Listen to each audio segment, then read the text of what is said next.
Hari ini mata Jakarta kepada Papua hanya pada sumber daya alam. Dan ada kemungkinan manusianya mau dimusnahkan. Hidup korban! Jangan diam! Saya tidak akan langsung doa, ada sedikit yang saya mau sampaikan. Pesan dari Papua yang saya bawa ke sini. Oke, kawan-kawan. Hari ini kami telah saksikan bersama yang menjadi presiden adalah pelaku pelanggaran HAM. Kalau teman-teman rasakan dekat di sini, yaitu pada peristiwa pelanggaran HAM yang terjadi di era awal reformasi. Itu sangat dekat dengan pimpinan yang menjadi presiden hari ini. Tetapi kalau di Papua, yang paling dekat dengan presiden hari ini adalah kasus Mapenduma tahun 1995. Di situ Pak Presiden yang kemudian bertindak sebagai komandan operasi. Mungkin banyak yang belum tahu bagaimana catatan peristiwa pelanggaran HAM. Rumah-rumah warga dibakar. Ibu-ibu dikejar, anak-anaknya mati, ibu-ibu ditembak. Sampai gereja dan rumah-rumah warga dibakar. Itu semua adalah catatan pelanggaran HAM yang dilakukan ketika Presiden hari ini menjadi komando pembebasan Sandra tahun 1995.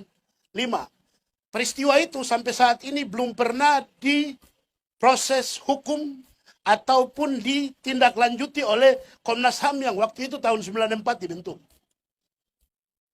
Ini kemudian menambah deretan panjang fakta pelanggaran HAM yang dilakukan oleh Kanjeng Gusti hari ini.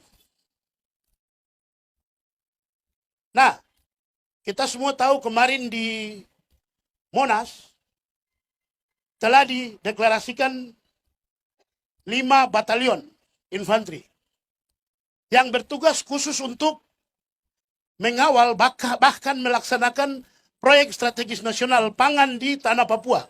Pertama di Merauke, kedua di Bovendigul, ketiga di Kerom, Kabupaten Kerom, keempat di Kabupaten Sarmi, dan kelima di Kabupaten Sorong.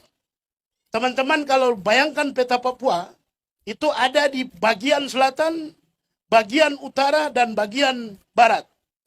Itu artinya militer hari ini akan ada semakin banyak di tanah Papua. Dan artinya pelanggaran HAM akan terjadi. Dan itu akan menambah deretan panjang pelanggaran HAM yang telah terjadi dari tahun 1961 ketika Trikora dideklarasikan.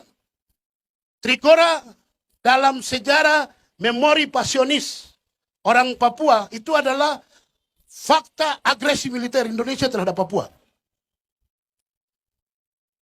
Berikutnya dari tahun 1969 sampai dengan tahun 1999 reformasi itu adalah fakta kejahatan terhadap kemanusiaan melalui operasi militer yang dilakukan. Dari tahun 1999 dan ketika otonomi khusus sampai hari ini di tahun 2024 itu yang terjadi di sana adalah kejahatan terhadap kemanusiaan dan kejahatan perang. Hari ini teman-teman lihat pengungsi tidak pernah dibicarakan oleh Jakarta. Jumlahnya sudah lebih dari 50.000 lebih.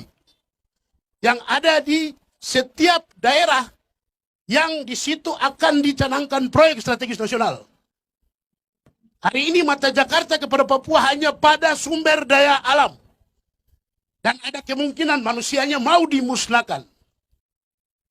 Menggempur rejim Orde Baru yang paling baru, yang baru saja kemarin dilantik.